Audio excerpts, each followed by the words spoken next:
עיניי פקוחות מבלי לראות את השמיים, מבלי לראות כחול של ים, ירוק של עץ, מבלי לשמוע מנגינות יפות כמו פעם, מבלי לראות את הדברים כמו שהם. ילדים קטנים, ילדים גדולים. המרכז הבינלאומי למומי לב מולדים, שנמצא בבית חולים על שם אדמונד ולילי ספרא לילדים, הוא מרכז ייחודי בארץ, מבחינה זאת שבשילוב באזור גיאוגרפי אחד של כל התחומים שעוסקים בטיפול בילד עם המום לב המולד, ואין הרבה דומים לו בעולם כולו מבחינת המבנה שלו ומבחינת איכות הטיפול שניתנת להתבצע במבנה כזה של מוסד. אנחנו תחת קורת גג אחת, במרחק של פתיחת דלת, נמצאים כל הפסיליטיז, כל האמצעים שדרושים כדי לטפל בילדים שנולדו עם מום לב מולד. היחידה לטיפול נמרץ לב ילדים הוקמה לפני כ3 שנים. טופלו בה מאז בערך 1,000 חולים, 1,000 ילדים.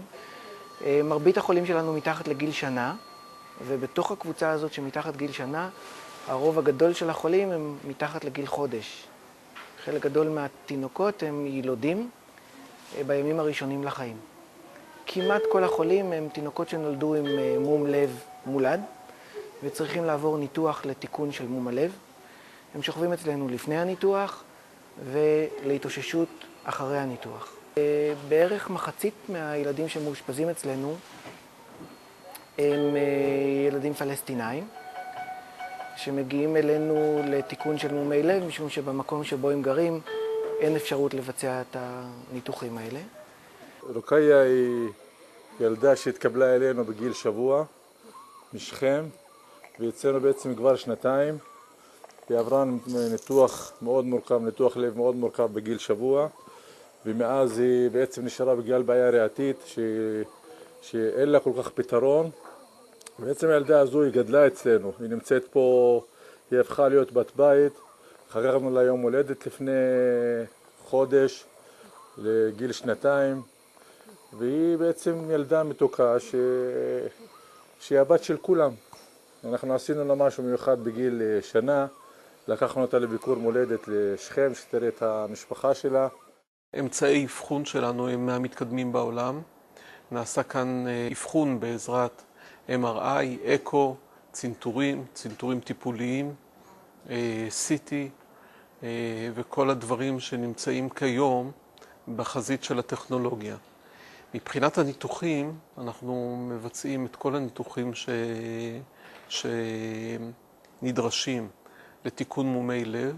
המרפאה הקרדיולוגית עוסקת בקבלה הראשונית של הילדים, באבחון שלהם בעזרת אקו, בעיקר זה הכלי העיקרי שלנו, ובטיפול בהם, ההכנה שלהם לקראת ניתוח, אלה שצריכים ניתוח, ובטיפול התרופתי והניהול שלהם לילדים שצריכים מעקב בלבד, וכמובן ההבאה שלהם לטיפולים הנכונים בזמן הנכון, והמעקב והטיפול בהם אחרי שהם עוברים את הטיפולים.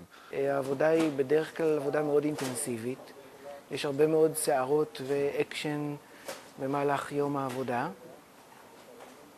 בגלל שהיא מאוד מרווחת, בגלל שהחדרים הם עם דלתות סגורות, אז גם כשהמחלקה מאוד פעילה וסוערת, התחושה הכללית היא של שקט ושל שליטה ושל רוגע.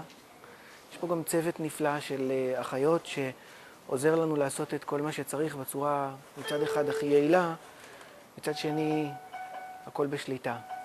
ומבחינת הסוגים של הטיפולים שהיא יודעת להציע לחולים שמאושפזים כאן, אין בעצם טיפול שהרפואה המערבית יודעת להציע שאנחנו לא יכולים להציע אותו כאן. אנחנו בעצם בתחומים רבים נמצאים בחוד החנית של הקדמה של הרפואה המערבית. היא פשוט הפכה להיות חלק מאיתנו. בלי רוקאיה אנחנו קצת לא יודעים ככה להמשיך את היום. ואם היא חולה אז כולם חולים, אם היא שמחה כולם שמחים, אם היא עצובה אז כולם עצובים.